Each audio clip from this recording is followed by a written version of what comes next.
Okay. Hi. Shall we start? Yes, sir. Hi, welcome. Mister, we have a system. Okay, let's try the system. This way. Forward. That's it. Want to go backwards?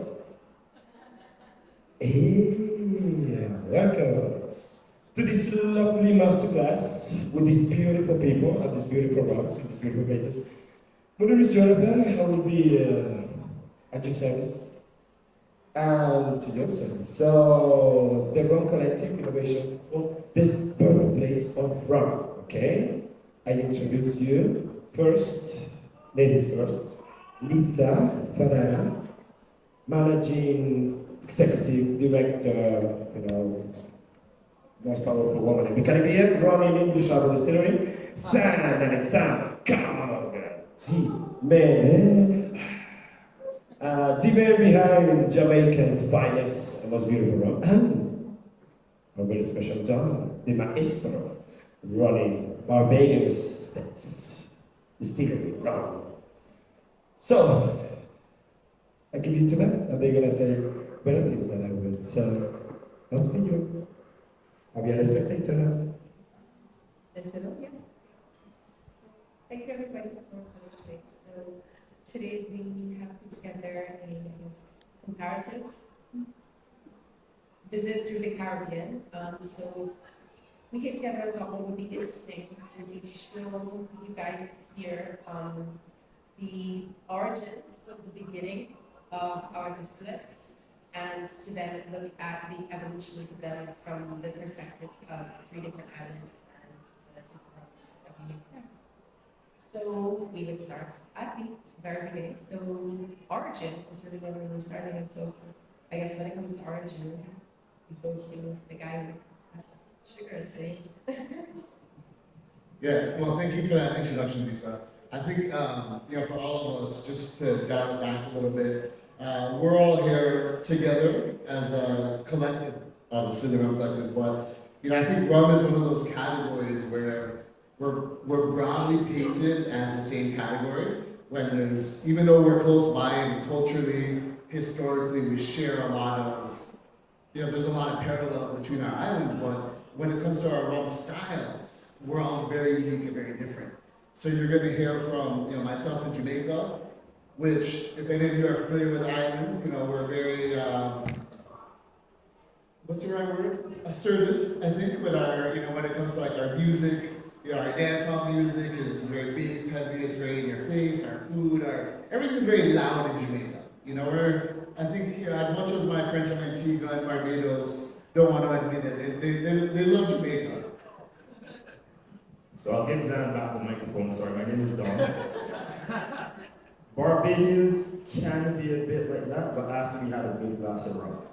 So that's why we need a bit to take us out of our shell. So we love Antiguans, we love Jamaicans, but you'll see Barbados is like somewhere just in the middle, not too loud, but we can be if we have to be. So thank you, Don. But and I think just going in and following on that, really the one thing that you can say across all the rums from across the world is we start from sugarcane, right? Aside from that, everything can be completely different. And where we're located, the terroir of our islands plays into a part. So you could build, West Indies Rum Distillery at Worthy Park, and Don could come and make the rum himself, but it would be completely different, because of everything else that goes into it, whether it's our water supply, whether it's the air, whether it's the weather conditions. So rum is a very, very beautiful category because we're all so different and so expressive in what we do. But when you go to a liquor store, it's usually just rum and then everything else under there. So we're going to talk to you a little bit about it today. For us at Worthy Park, we are a sugar estate. So historically, we've done sugar for about 350 plus years. And now in Jamaica, there's only 2 sugar estates left, and we're one of them. So we are a single estate.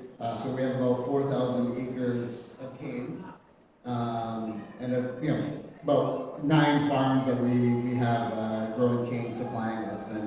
And for us, all of you'll hear us talk about it too. All of the different varieties, You know, when we cut cane and we send it to the sugar factory and we're making molasses and we're fermenting from cane juice or from molasses, all of that, every step of the way, every variable is really playing into what is, you know, the DNA of Worthy Park rum. And yeah, for us, I don't remember what the slides are. Do you have the pictures of the slides? So next, I think Don is going to talk a little bit about the sugarcane varieties that you guys produce. Yeah, so similar to what has occurred in Jamaica, Barbados still grows cane. So we're able to, at the not estate, but single factory in Barbados, get molasses that we need to make rum. We have the additional benefit of growing 5 special varieties of cane that we also can crush in our own mill. It's a very small mill, but it is enough to crush all of that cane to provide juice. So we do have some expressions that are just juice, some that are a mixture of molasses and juice at the fermentation stage, and some that are just pure molasses-based distillings. So all across the Caribbean, I think, Zan, you made the point, each island has a unique feature about it, whether it's the weather, whether it's the type of equipment, whether it's the people, because the people do have a strong influence on the quality and the character of the rum that is made. So I hope after today you get a better understanding of the Caribbean, not just as one place, but a place with multiple cultures, multiple artistic expression, multiple engineering capabilities, so that we can make the rums that you guys love. Okay, so with that, I think it's time to start the tasting. Next slide. So yeah, so this is just a picture of, you know, generally sugar, molasses, just go with it. So the first rum that you have there is from Antigua. We were chosen to go first. Antigua, historically, our distillery particularly is known for making lighter style rums. We do column only. So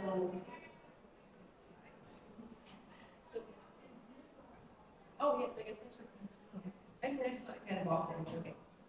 So we have here, this is 100% molasses and 100% column rums. So as we're just kind of going through, this is just a picture of the fermentations. We all do open ferments as well. So just in case anybody was asking, we use regular baker's yeast.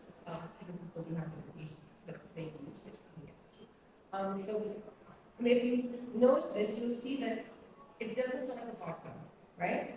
It has more than that in it. And that has to do with the column that we use. So we are 100% column, but we are a very small column. Slide 3. Slide please. Right. So as I was saying, so this is our column. So different people have different columns. So like I said, we say pot, we say column, but there's also different types of columns and different types of pots. So why the rum in your glass still has that kind of a butterscotch, that kind of banana, that little bit fruity pineapple, is that our column is fairly small. So if I'm standing up next to that, it's almost as if I could get up and stand up next to it now here. So the other thing that is interesting about it is, mostly when you see people discuss stills, you would have a still where, you know, you have a large analyzer here, and then basically it's telling you that they're going into lighter rum, into lighter rums, into the rectification here, and so you'll be going lighter across. In Antigua, our still does not work like that, and that it would be long, but the most important thing that I would like you to understand is that this part here is a separator, and what that does, it means that our large analyzer, this is where most of the separation is happening. So when the wash comes in, this is where a lot of still the molasses flavor is. We come over here into our separator, and before we go to rectification, we come back into the central one. And so something that is very light and about to come out to be rectified goes back into the mix, and that's what allows this to come off of our column as opposed to creating just like a vodka style rum. So that would be rum number 1 from Antigua, from small artisanal column.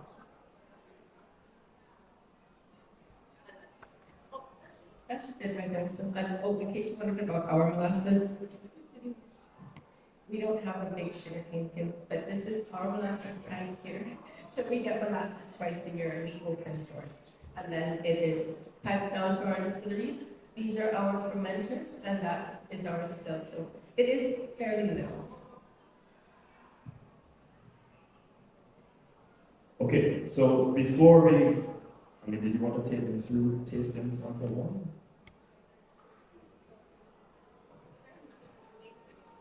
Before we get to this slide, quick question. Does everyone here understand fermentation when we have the slide up? Okay, so the good thing is that most of us have the open fermentation, which allows natural yeast and bacteria from the environment to play a big role in fermentation. So when Lisa said it's not like vodka, a lot of the reason for that is the fermentation, that's where you generate your flavor. In Caribbean rum, and each of us has a different style of fermentation. We may use the same open top, but we may have a different yeast, a different strain of bacteria. All of that adds into the flavor component because the yeast produces the compounds that then derive the flavor. Your distillation process then allows you to separate those flavors. So you can end up with a fruitiness or something that's like chocolate or something that's a bit oily. All of that flavor can then be selected in the still, also depending on the style of still you have.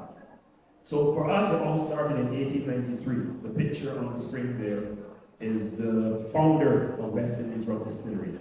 And I'll try not to say the name as a German would, but in Barbados he's called George Spade. I come to understand in Germany that would be Stahl. Right, so he was a German engineer, genius, brilliant guy, had many patents.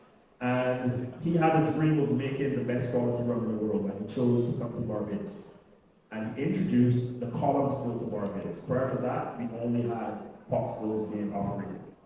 And his idea would be to demonstrate that he could get a really good high quality rum from the column still and convince the other manufacturers that, okay, you don't need to keep doing this hard work, leave that to me.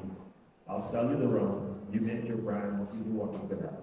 And a lot of them took him up on that because he eventually became the owner of the largest distillery in Barbados, and we still are the largest distillery in Barbados. So you can move on to the next slide, because what then happened was, over the years, the ownership has changed hands, and for the first time, about 5 years ago, we decided to honor the name of the owner by having his name exclusively on a bottle of rum, as opposed to what used to happen many years ago it would be Don's rum, but you only had a bit of a small reference to state. Now you have a whole rum that is state rum. Now I'm going to take you through number 2, which is the white expression within states. White rum is a very popular style of rum in Barbados. It's what we typically drink in our local bars or rum shops. It's used in a very ubiquitous way. You can use it in blends, you can use it in cocktails, you can drink it neat. This particular rum, could you go back one slide?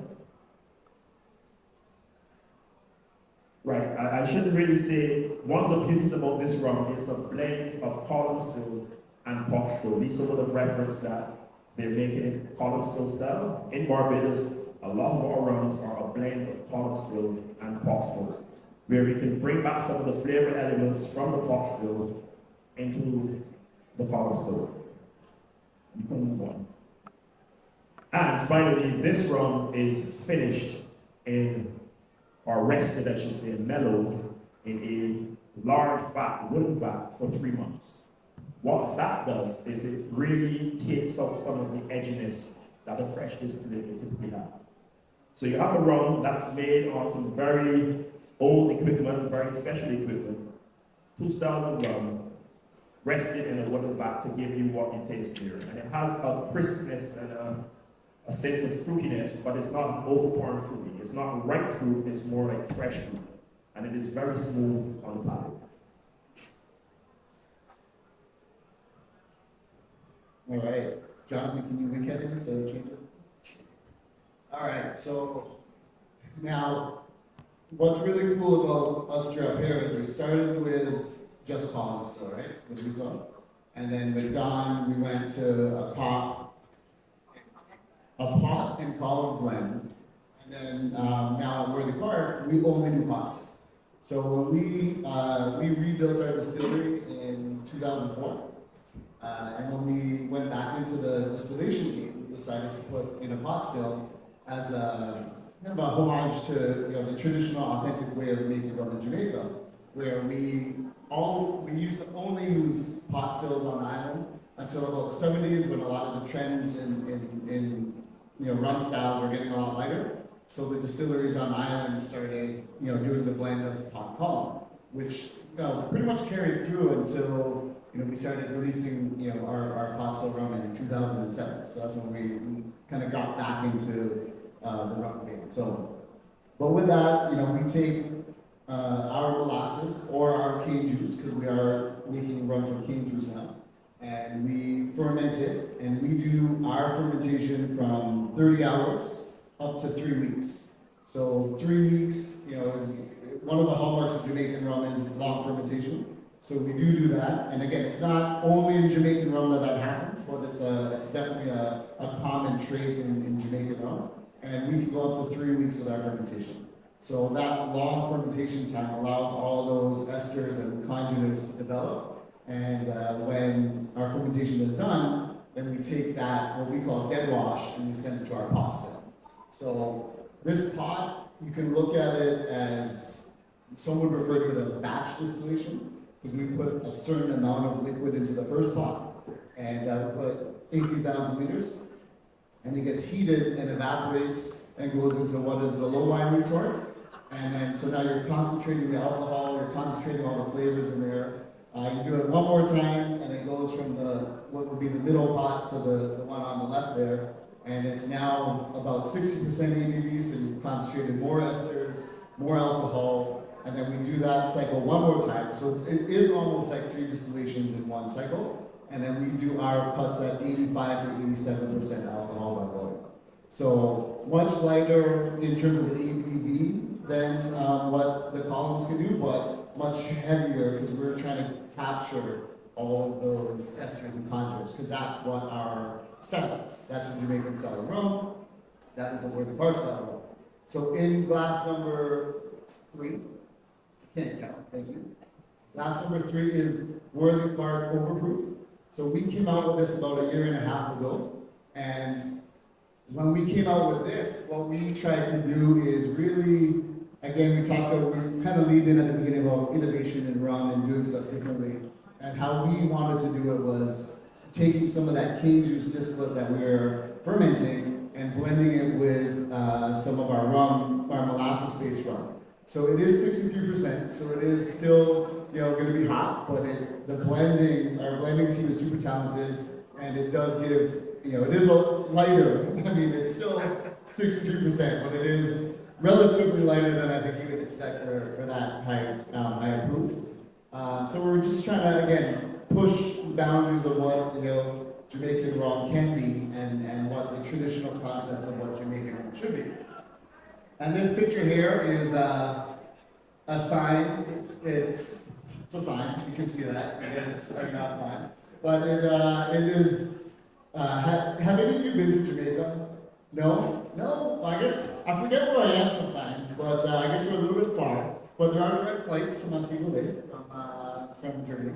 But if you picture like this room cut in half, that's like the size of the road. Actually, probably a quarter is like the size of the road.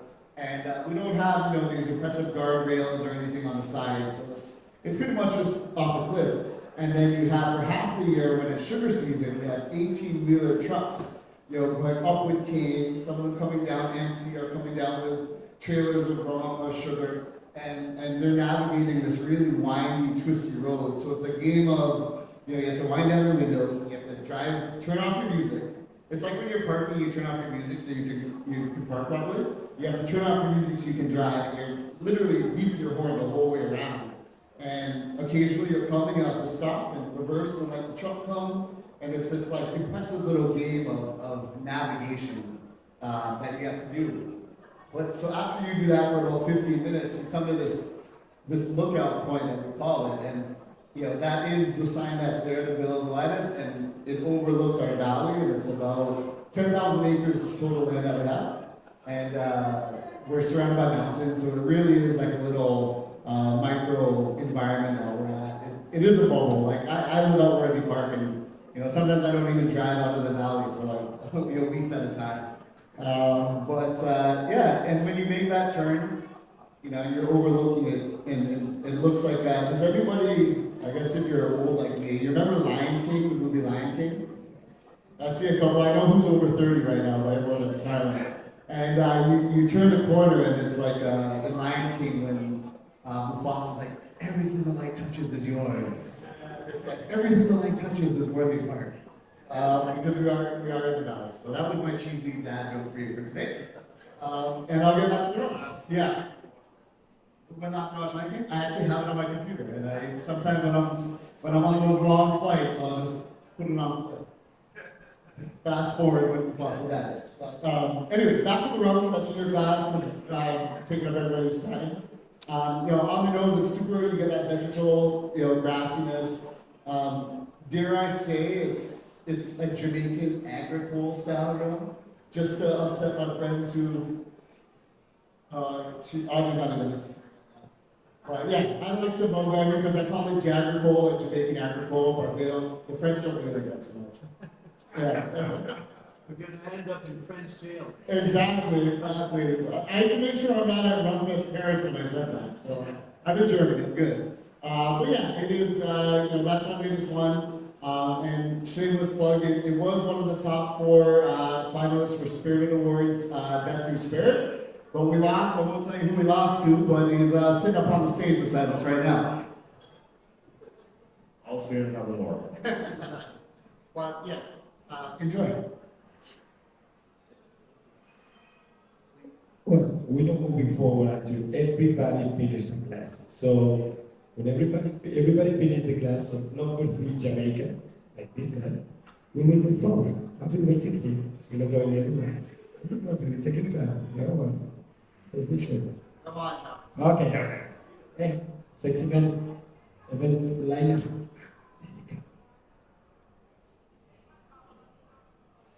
So, as you can see, I have to talk into the microphone. Okay, there we go. All right. So, as you can see, we've already reached to the second part of our tasting today. So, this discussion obviously will turn towards aging and blending.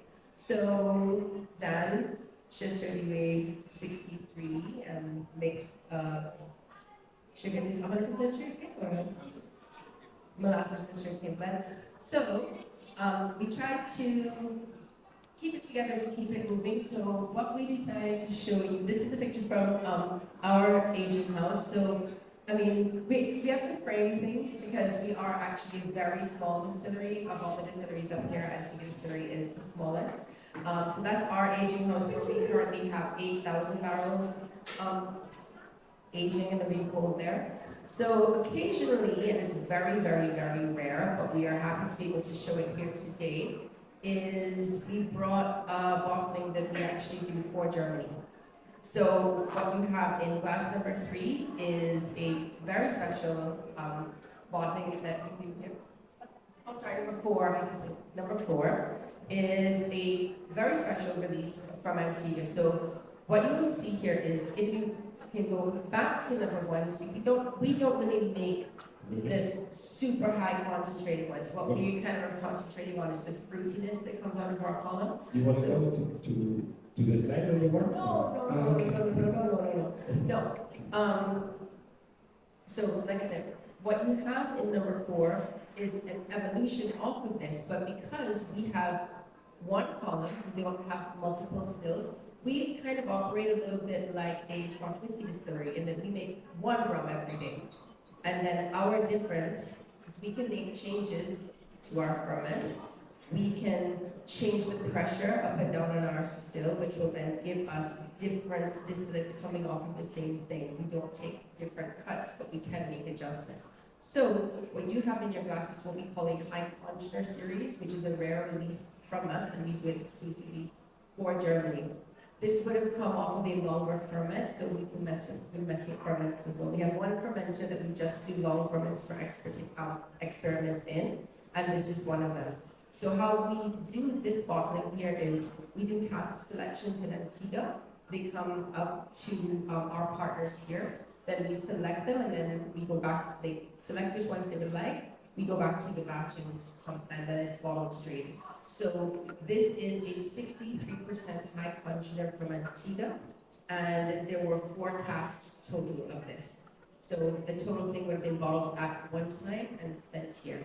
So you can see, it's just to show the versatility that even though we are column still rum, we can still, there are other points that you can play with if you would like to do so. And I think that the concentration that shows through in here is much darker than what you would think you would get from a white rum like that. But it can be done, especially also because our rum is very light, it takes the cask very well also.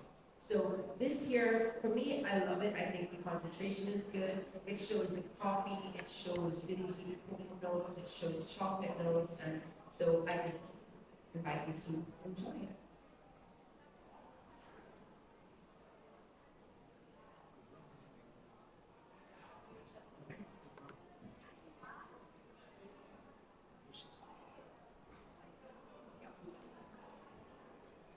Okay guys, please pay attention to the screen. You're going to see a short video. I'll try not to say anything as it goes on. Okay, so you see the name again states, but you would recognize now it's a dark rum, and it has a completely different style of bottle to what you would have seen just now. George Steele, as I told you, was someone whose dream was to make the very best rum in the world. So this is our expression to demonstrate that we can make the very best rums in the world. There are 2 of them made exclusively on an 1850 still and a chamber still, which is the only one of its kind still in the world. It's a new expression, so I don't think many of you would have actually tasted it as yet. You can visit the booth A42 right after, or tomorrow or Wednesday if you're still here. But this is a series that recorded the Distiller's Vault, and it is more to give you a picture, a glimpse into what we go through every day.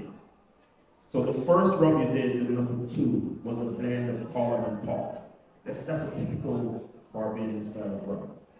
This is exclusively from one still, which is what you would normally get from Barbados. But we know that some of you have expressed a desire to understand better what we do, how the still influences the style of rum. So we've expressed it in 2 ways. I'm going to show you one of them, but I have both at the booth. The one that we're going to speak about is called Vulcan 2 Taps. So you can go to the next slide. Right. Now, when I first went to the distillery all of 27 years ago, I was fresh out of university. You think you know a lot. You think you know, okay, I've done all the science. And working at a distillery, I wouldn't say it was a dream for me, but that distillery is one really, when you know it exists, it's a dream to work there. Because it has a wealth of equipment, old, new, a wealth of knowledge from the staff. There was a guy who was working there at the time. He's recently retired, and he worked 42 years at the distillery. His father before him worked for 45 years. And he's actually he worked the same equipment as his father. And he also showed me how to work this, because there's one thing to read about it in a book, but it's another thing to physically get your hands on it. And it's not what they tell you in the books most of the time. So he had a special way of working the still. That still design is you have to keep the pressure of the steam at a particular value and going higher to evaporate the liquid and all of the conjugates. Now he wouldn't make an adjustment by an instrument, he would make it by feel.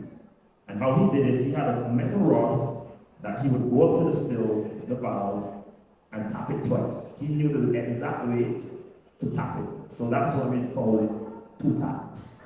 Because he was brilliant at that. I could try it and I would not tap it the same way he did. My rum would be terrible the first couple of times. His rum was always spot on. So to pay homage, he's recently retired, as I said, worked for 42 years. We have a rum now called the Two Taps rum from the Vulcan still, which is the only one of its kind still in existence in the world. The only original one, I should say. So if you can move to the next slide. Right, so I think you recognize two of the people on that picture. One of them is still in the room, in the audience. The gentleman on the left, on your left, in the orange shirt, that's the person that retired. His name is Henderson Digger Skinner. Digger is his nickname. If you said Henderson, I think he'd keep walking. If you said Digger, he'll answer you. That's me watching on as Alexander tried to explain to Digger how the still worked. After I had explained to Alexander how it worked. And let's say he aced the test. He got it right 100%. So that's the still as it was maybe about 6-7 years ago on the left. The picture on the right is the exact same still, but we stripped the paint off and just varnished it so you can see it's actually 100% copper. And copper is required because that has an impact on the quality of the rum. Now, I don't have the time to describe how the Vulcan works, but just enough to say it's 3 separate chambers. Each chamber is in operation at the same time. Each chamber has a unique function. So you do have to appreciate, you just can't focus on one area. You have 3 different sets of gauges, 3 different chambers that you're trying to control simultaneously. So it's very difficult to operate. And the style of rum is very robust. It's not the type of rum where you normally see it on its own. It's something we use as a blending element with other rums. But for the first time, you're getting a chance to experience it on its own. So I hope you enjoy it. I mean, it's not a typical Barbados style rum, but it is really to show you what we're going to get from each still, each column. We have, or each pot, we have 7 working stills at the distillery. So if you can imagine, I mean, every day we have to come to work and decide which one is going to operate or which combination is going to operate, because all of that gives us blends or distillates that we can blend to then age or to put to the bottle so you can enjoy it. Thank you. All right, we're trucking along quite well. Okay, so this is outside of our distillery. So kind of going back and forth in the steps of production, but that is, like Lisa, we use commercially available baker's yeast for most of our marks. We also have a wild yeast from our cane fields. So it's an isolated proprietary yeast that we use. And then for our highest rum, what we do is in those 4 tanks, we put molasses, cane juice, and cane stalks. And we let it sit for 90 days. So it's like 3 months of it just sitting there, and it's open air. So again, it's capturing everything in the environment.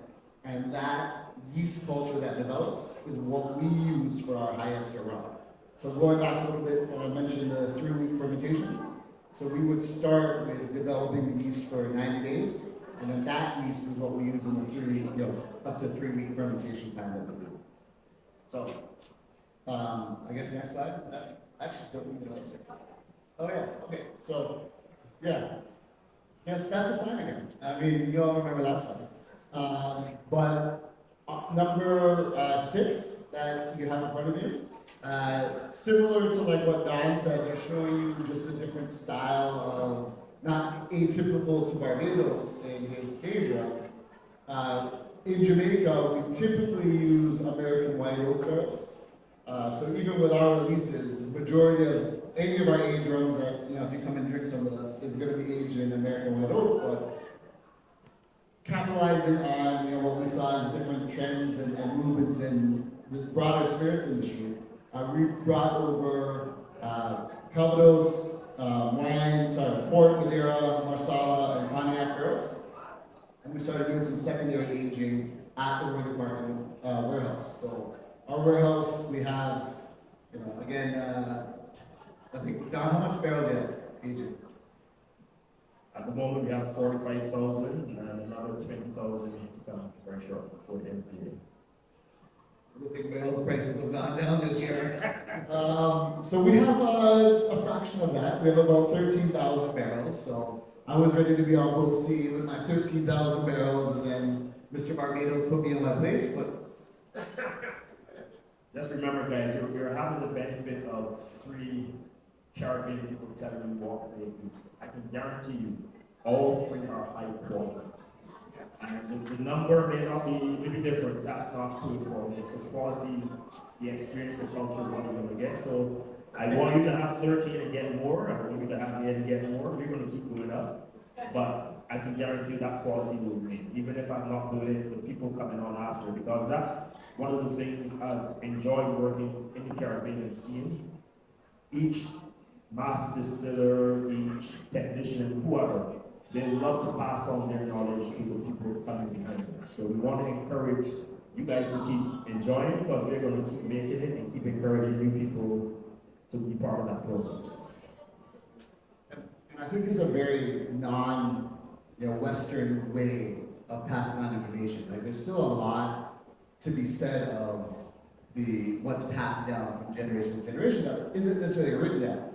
Because again, I know I'm supposed to be telling you about rum, but I'm going to Park, as a sugar producer, we have people in our sugar factory that, again, the father worked there, the mom works in the distillery, the dad works in the field, the son works in the rum and the marketing side. So there's a lot of knowledge that gets passed down. And even our little sugar factory, we have technicians or other engineers that will come from Belize or Guyana, and the way that we operate our Worthy Park sugar estate, sugar factory is just vastly different. And there's no manual to say, okay, because I worked at another sugar factory, I'm gonna know exactly what to do here at Worthy Park. And it's the same with distillation. So if you took our master distiller, it was fantastic, and just said, hey, here's a guide on how to distill, now go make rum in Barbados or Antigua, you can't do it, because it's just a different technique, it's different knowledge that's passed on from generation to generation. And so I think it's so important that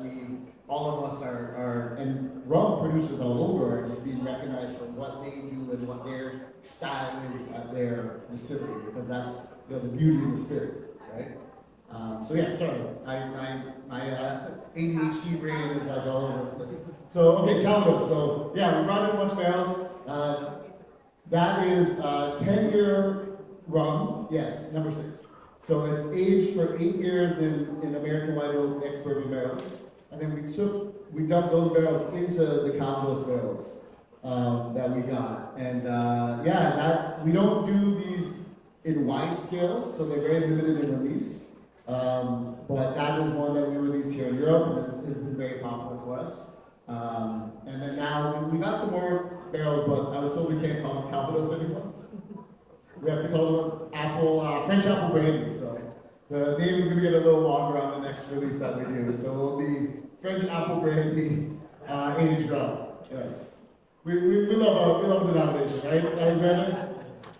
But again, just to show you the diversity, because everything in front of you is rum, right? And it's all rum made to our unique styles and our unique what we want to get out of it. But it's not to say that Antigua's better than Barbados, or Jamaica's better than Antigua. It's just all different, right? And it's like, I feel like, I like a ribeye steak, but I also like a hamburger, right? Or a ground beef taco, right? So everything, you can eat stuff in different ways. Same thing with rum. You have a different rum for a different occasion. And I think, we're all actually in the same area in Hall 18. So definitely, come over after, and we each probably have 6 more rums for you to taste. But I think we should open up for some questions just before we wrap up. Yes. Who has any questions? Anybody?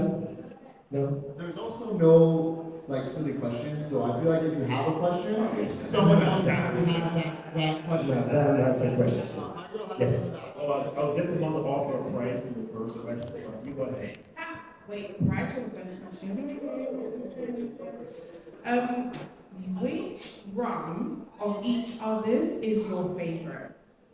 Ooh, of what's here on the screen? Yeah, so obviously we tried the 6 rums. So if you were to choose a favorite from your colleagues on the other side in terms of white, dark, which one would you choose? Sure, start some fights in there. No. We're not fighting, we're supporting. I'll take a quick stab because I'm still searching for my favorite rum. I love to taste birthplace rubbing experience. Politician, he was running for politics. My dad was actually a politician. Okay, so if I narrowed it down to out of the selection that we tried today, Right. Okay, of the white, I would say the one that we made, I prefer. No, you have to choose. which is number 2. That's number 2. But I'll tell you why. In Barbados, we like balance, and the working part one is extremely potent. It's strong. That's 63% overproof. Overproof is really a Jamaican thing, so you're not going to get me running to Jamaica to try overproof. The Antigua one, I was like, wow, this is a close second to Barbados. So I could almost like it, like ours, but it is just a bit too fruity.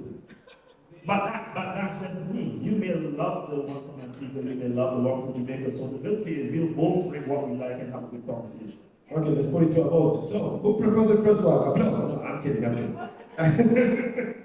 going to answer your question now. I'm going to answer your question. And I'm going to, Don Surprises. put it, I love every rum for what it is. It's like my children, right? I love each one for who they are, but you have your favorite, right? You have your favorite. You always do. What I would say, what I love is Antigua's High Continent. Because it is such a vast departure from the usual English harbor ones that I'm trying, and I love that they're trying to be Jamaican with their highest rum.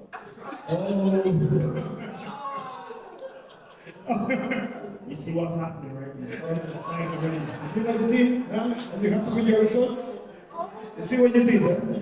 But see what you did.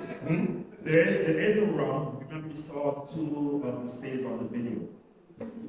The second one, we didn't put to you to taste, but if you want to taste a very, very good rum, delicious, come and visit us at the booth.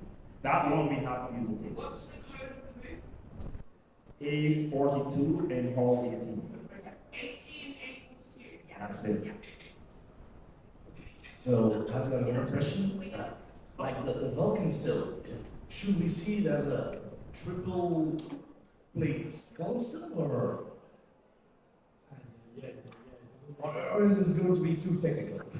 I'll do it as short as I can, but no, I don't want people to take it to be it's a hybrid of column and pop. It's unique in what it does. So you're distilling in the second chamber, the middle. But unlike a triple or 3 plate column still where distillations are occurring on each plate, that's not what happens in the chamber. So the bottom is what we call the boiling chamber.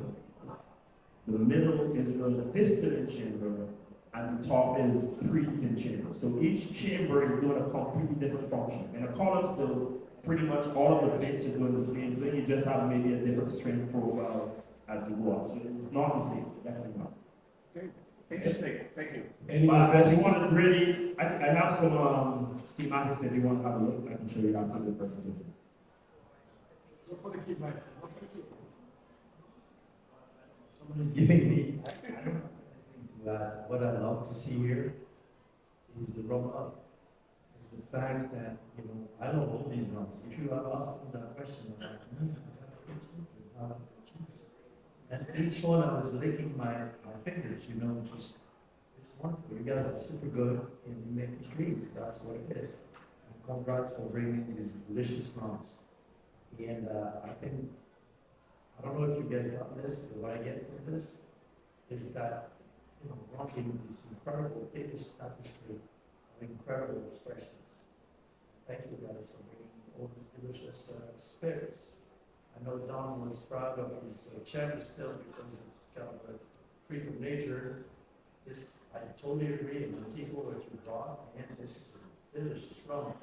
And I love the fact that you guys work with juice now and stuff like that. Now, if you use like a collar in France, you can go to jail or something like that. It's gin, agricole, it's jaggable. It's agricole, yeah, but this is delicious. This is a delicious rum. This is incredible.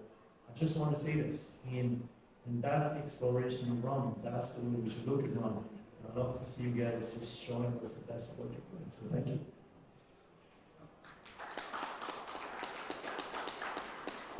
Thank you very much to all of you for sharing this lovely Caribbean moment We have with one us. question. Another question? What are you gonna do? What are you gonna do? What are you gonna do? And as Don says, We don't- CJ 42, Don's got you for the samples. I'll see you guys. They're waiting for you. So guys, just appreciate one thing. We tried our best to fit all of this into 45 minutes. Each of us could have easily done an entire 45 minutes on our own. Because there's so much more we can tell you. So yes, please come to the booth. All your questions we can answer there and even show you a lot more than what we are able to present. Thank you. Thank you.